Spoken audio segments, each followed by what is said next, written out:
Have you ever thought about what the ocean is actually hiding when the water goes completely dead silent? What if beneath that pitch-black abyss there's something, an entity, that can mimic human voices with absolute perfection?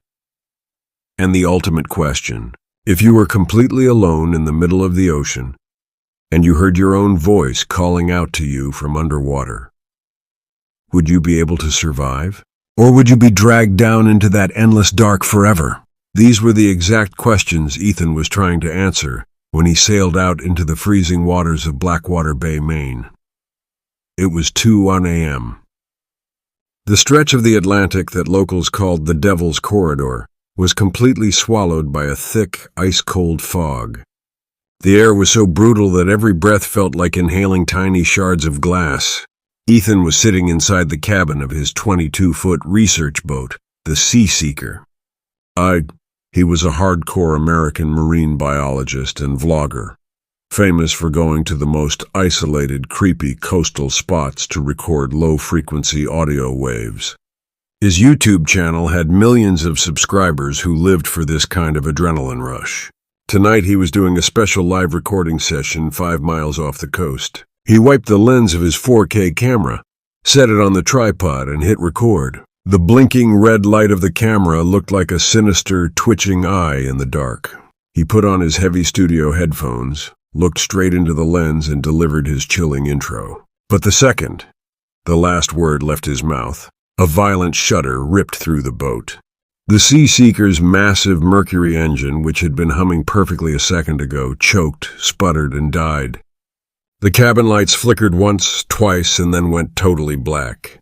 The only light left was the eerie green glow of the camera screen and that small, bleeding red record light. A suffocating silence descended over the ocean, the kind of silence that makes the hairs on your arms stand up. Ethan instantly hit the ignition switch on the dashboard, but the engine didn't even crank.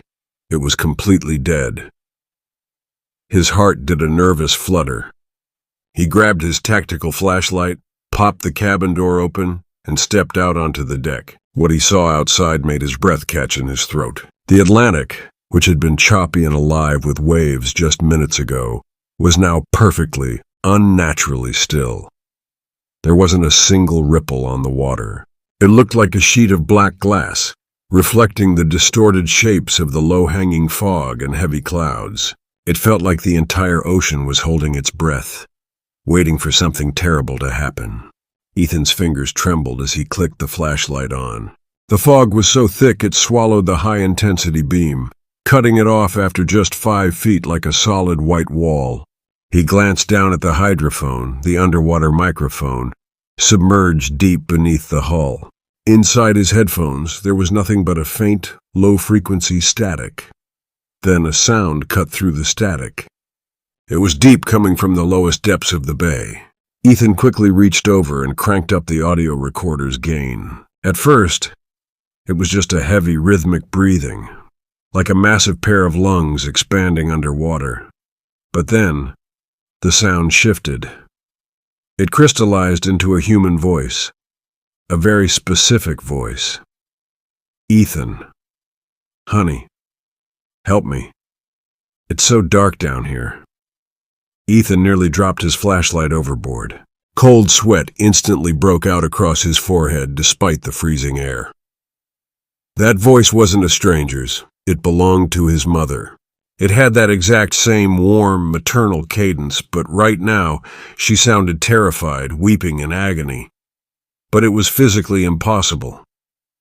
Ethan's mom was thousands of miles away, fast asleep in her safe apartment in upstate New York.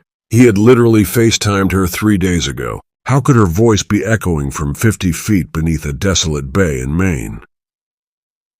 "Hello? Who's out there?" Ethan screamed into the fog. His voice bounced off the dense mist and echoed right back at him, sounding hollow and weak. He threw the headphones back on. His mother's crying had abruptly stopped. For a few agonizing seconds, the dead silence returned. Ethan tried to rationalize it, thinking his mind was playing tricks on him, but then the hydrophone picked up a new frequency.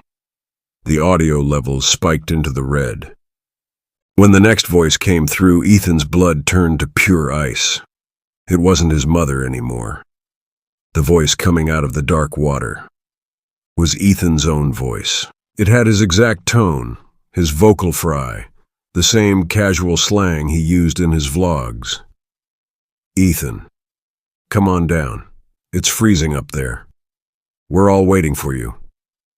The entity was right beneath him. It was listening to him, absorbing his fear, and now it was stealing his very identity to lure him in. Ethan went into full-blown panic mode. He ripped the headphones off his head and slammed them onto the deck. He bolted back into the cabin, yanked the camera off the tripod, and held it with a white-knuckled grip. He needed to document this. If he was going down, he needed proof of the anomaly. He rushed back onto the deck, aiming the camera lens down at the water's surface.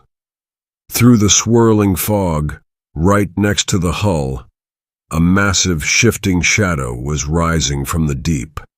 It wasn't a shark, and it wasn't a whale. It had no definite shape.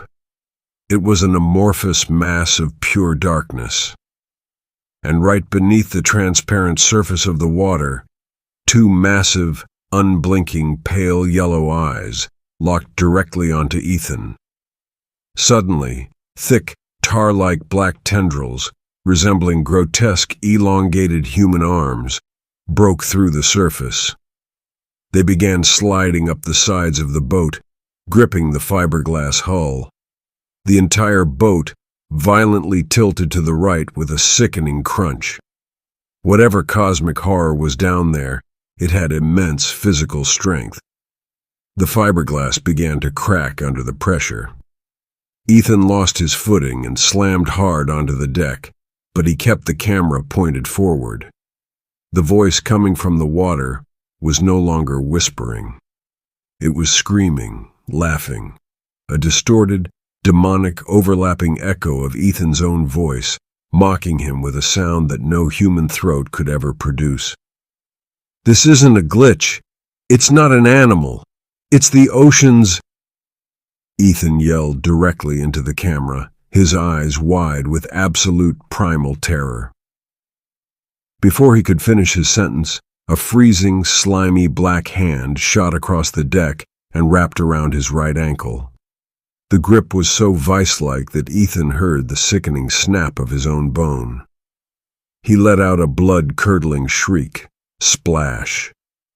In one swift, violent motion, Ethan was dragged over the railing and yanked down into the icy, pitch-black water.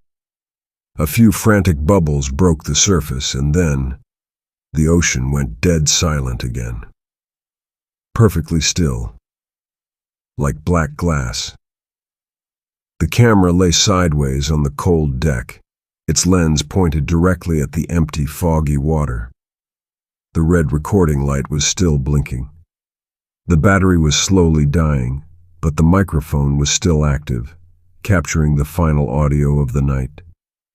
From deep within the quiet depths of Blackwater Bay, two voices began to whisper in perfect, terrifying unison. Ethan's voice and his mother's voice asking one final question: who's next? By the time the sun broke through the main fog the next morning, a U.S. Coast Guard patrol found the Sea Seeker drifting aimlessly. The boat was completely abandoned with no signs of a struggle, except for a single 4K camera lying on the deck. When the investigators played back the footage, the audio they heard was so deeply disturbing that none of those officers ever set foot near the ocean again. The water looks beautiful and calm, but it's still out there waiting for its next voice.